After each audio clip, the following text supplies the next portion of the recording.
दोस्तों आज के वीडियो लेक्चर में हम लोग कॉम्प्लेक्स पावर का एक बहुत ही अच्छा क्वेश्चन देखने वाले हैं जिसको हम सुपरपोजिशन के द्वारा सॉल्व करेंगे। इसके और भी मेथड हैं बट आप लोग समझिए कि एसी सर्किट में हम लोग कॉम्प्लेक्स पावर को कैसे सॉल्व करते हैं, कैसे फाइंड करते हैं। चलिए देखते हैं। हाँ तो नमस्कार दोस्तों, आप जैसा कि देख सकते हैं आज इस वीडियो लेक्चर में हम लोग डिस्कस कर रहे हैं कॉम्प्लेक्स पावर के एक सर्किट के बारे में। तो सभी बच्चे ध्यान से देखें, ये कॉम्प्लेक्स पावर का एक सर्किट है। इसका मतलब क्या है वो मैं सारी चीज़ें यहाँ पे डिस्कस करने वाला हूँ। इस सर्किट को आपको सॉल्व करना है और उसमें बोला गया है पावर निकालिए। यानी कि आप देख सकते हैं इस क्वेश्चन में साफ साफ लिखा है average power consume by the 1 ohm resistor, यानी कि 1 ओम रजिस्टर के द्वारा आपको एवरेज पावर को फाइंड करना है। तो आपको एक चीज़ पता होना चाहिए कि इसमें जो करंट आएगी वो कितनी है, यानी कि अगर हम इसमें जो ओवरऑल करंट निकाल लें तो हमें इसका आंसर मिल जाएगा। तो एवरेज पावर निकालने के लिए आपको सबसे पहले बेसिक सा फॉर्मूला पता होना चाहिए। फॉर्मूला आपके पास क्या होगा, अगर पावर आपको निकालना है P equals to I square into R, है ना। तो आर कितना है इसमें 1 ओम के अक्रॉस निकालना है, तो P इक्वल्स टू आप लिख देंगे यहाँ पे आई स्क्वायर इंटू 1। आई यहाँ पे क्या है, मैं आई आर लिख रहा हूँ, इसका मतलब है आई आर एम एस, क्योंकि ये AC दिया है इसीलिए इसमें जो भी करंट आएगा वो आपका RMS करंट आएगा। सभी को इतनी बात क्लियर हो गई जो मैंने यहाँ पे बोली? आई थिंक सभी को क्लियर हुई होगी। ठीक है, तो यहाँ पे यानी कि P इक्वल्स टू नॉर्मली हो गया आई आर का स्क्वायर। तो जो भी हम लोग RMS इसमें करंट निकालने वाले हैं ओवरऑल उसका स्क्वायर करेंगे तो वही इसमें पावर आएगी। अब क्वेश्चन को हम लोग समझते हैं और इसे करने का कोशिश करेंगे। तो जैसा कि आपने देखा थंबनेल में मैंने डिस्कस किया, हम लोग सुपरपोजिशन के द्वारा इसे सॉल्व करेंगे। तो यूजिंग सुपरपोजिशन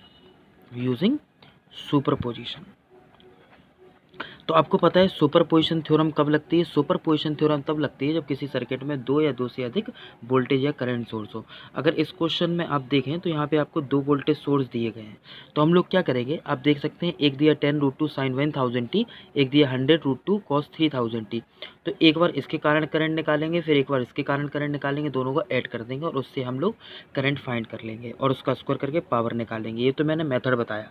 अब आपको इसमें बीच में थोड़ी कठिनाइयाँ भी आएंगी, तो उसको हम लोग सॉल्व कैसे करेंगे, आप शुरू से लेकर लास्ट तक मेरे साथ बने रहिएगा और पूरे वीडियो को बहुत अच्छे समझिएगा। ठीक है, तो यूजिंग अगर सुपर पोजिशन की मैं बात कर रहा हूँ तो सुपर पोजिशन के केस में यहाँ पे क्या होने वाला है।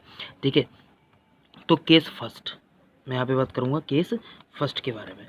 तो केस फर्स्ट जब भी हम लोग यहाँ पे बात कर रहे होंगे तो यहाँ पर हम लोग एक सोर्स लेंगे, यानी कि दूसरा किसकी तरह काम करेगा, दूसरा काम करेगा आपका शॉर्ट सर्किट की तरह। जब एक वोल्टेज सोर्स लेते हैं दूसरा वोल्टेज सोर्स शॉर्ट, और जब ये वाला लेंगे तो ये वाला शॉर्ट हो जाएगा। तो हम यहाँ पे लिख देंगे when 10√2 sin 1000t acting alone. आप लोग ध्यान से समझिएगा एक एक पॉइंट को, है ना। जिनको सुपर पोजिशन नहीं भी आती तो यहाँ पे सुपर पोजिशन भी आ जाएगी, और जिनको सुपर पोजिशन आती है उनको क्वेश्चन बहुत अच्छे से क्लियर होगा। तो सुपर पोजिशन का मतलब ही यही होता है कि एक बार हम एक सोर्स लें तो दूसरा शॉर्ट की तरह काम करेगा, और जब ये वाला लेंगे तो ये शॉर्ट की तरह काम करेगा। इससे दो बार हमें करंट प्राप्त होगी।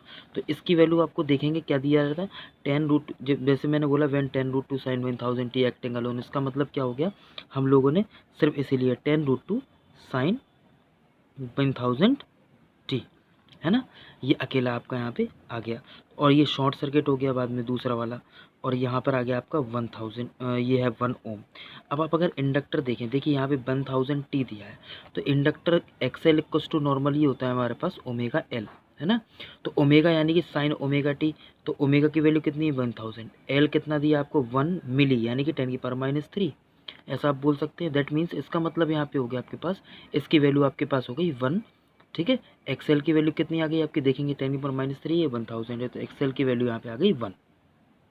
सभी को समझ में आ गया। एक्सएल का मीन्स बेसिकली होता है जे, ओमेगा के फॉर्म में, है ना। तो जे हम यहाँ पे लिख देंगे तो 1 इंटू जे, दैट मीन्स हम लोग नॉर्मली लिख सकते हैं जे। तो एक्सएल की वैल्यू आपकी आ गई जे। तो इसके सर्किट को हम जब बनाएंगे तो हम लोग क्या करेंगे, यहाँ पर लिख देंगे आपका जे।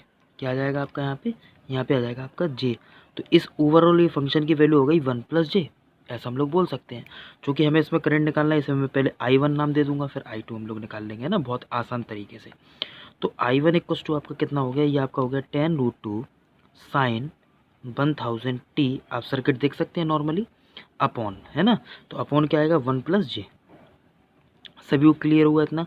तो I1 की वैल्यू हम लोग जैसे सॉल्व करेंगे 10√2 sin 1000t अपॉन, देखिए आप इस कॉम्प्लेक्स फॉर्म को पोलर फॉर्म में कन्वर्ट करिए। कैसे करेंगे, अगर जो रियल टर्म दिया और इमेजिनरी टर्म दिया है तो रियल का स्क्वायर प्लस इमेजिनरी के मल्टीपल में जो भी है उसका स्क्वायर, तो अंडर रूट 1 का स्क्वायर प्लस जे के मल्टीपल में क्या है 1 का स्क्वायर, तो यहाँ पे आएगा √2, है ना। और एंगल कितना आएगा, tan इनवर्स 1/1, यानी कि आपको पता होना चाहिए tan इनवर्स 1/1, यानी कि यहाँ पे हो गया 1। तो हम लोग इसको कैजुअली ऐसे भी लिख सकते हैं, I1 = tan√2 sin 1000t upon √2। 1 किसकी वैल्यू होती है, tan 45, दैट मीन्स ये बन गया आपका 45। तो हम लोग इसे नॉर्मली लिख देंगे I1 = tan, देखिए √2 से √2 कैंसिल, ये ऊपर जाएगा तो sin 1000t माइनस 45, ये हमने I1 की वैल्यू यहाँ पे फाइंड कर ली। इसी प्रकार से हम लोग क्या करने वाले हैं, केस 2 को पढ़ेंगे।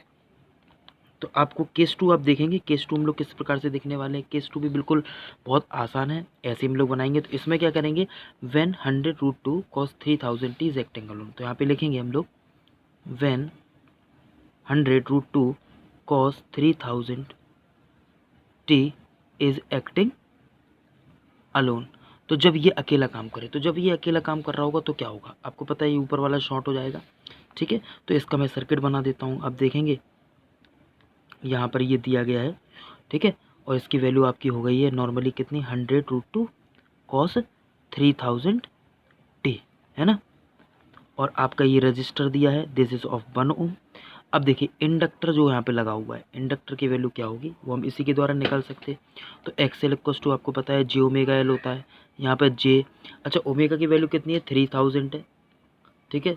और L की वैल्यू यहाँ पे हमें कितनी शो हो रही है, L की वैल्यू है 1 मिली, है ना। तो 1 × 10⁻³ तो यहाँ पे आ जाएगा आपका J3। तो XL की वैल्यू कुल मिला के यहाँ पे आ गई J3। सभी बच्चों को क्लियर हो गया ना ये, ठीक है। XL = J3 हमें यहाँ पे मिल गया, ठीक है। तो इसका जो ओवरऑल जो फाइनल जो हम लिखना चाहते हैं, ठीक है, ये कितना हो जाएगा आपका J3 हो जाएगा। J3 यहाँ पे आ गया, सभी को क्लियर है। इसी प्रकार से हम लोग क्या करेंगे, इसमें I2 की वैल्यू फाइंड कर देंगे, इसे हम लोग I2 नाम दे देंगे। तो आप देख सकते हैं बहुत आसान हो गया अब आपके लिए। I2 = कितना हो जाएगा, ये आपका हो गया 100√2 cos 3000t अपॉन कितना हो जाएगा 1 + J3, 1 + J3, इसको भी हम कन्वर्ट कर देंगे। I2 = 100√2 cos 3000t अपॉन, आप इसे कन्वर्ट करेंगे √1 का स्क्वायर प्लस 3 का स्क्वायर, तो ये होगा √10, है ना। और हम लोग एंगल लिख देंगे इसका tan इनवर्स 3/1, यानी कि tan इनवर्स 3। आई थिंक सभी को क्लियर हुआ होगा, ठीक है।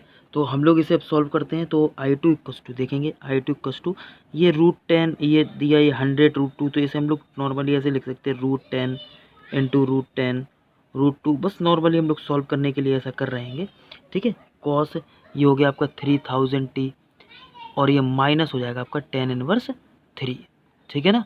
तो मैं आपको tan इनवर्स 3 की वैल्यू भी बताता हूँ कितनी होती है। यहाँ पे देखिए हम लोग इसे कट कर देंगे, आप देखेंगे ये कट हो जाएगा, कर सकते हैं ना, ये √2 और यहाँ पे tan रहेगा, है ना। तो tan × tan, और जो एक tan बचेगा उसे अंडर रूट को 2 बार लिख देंगे।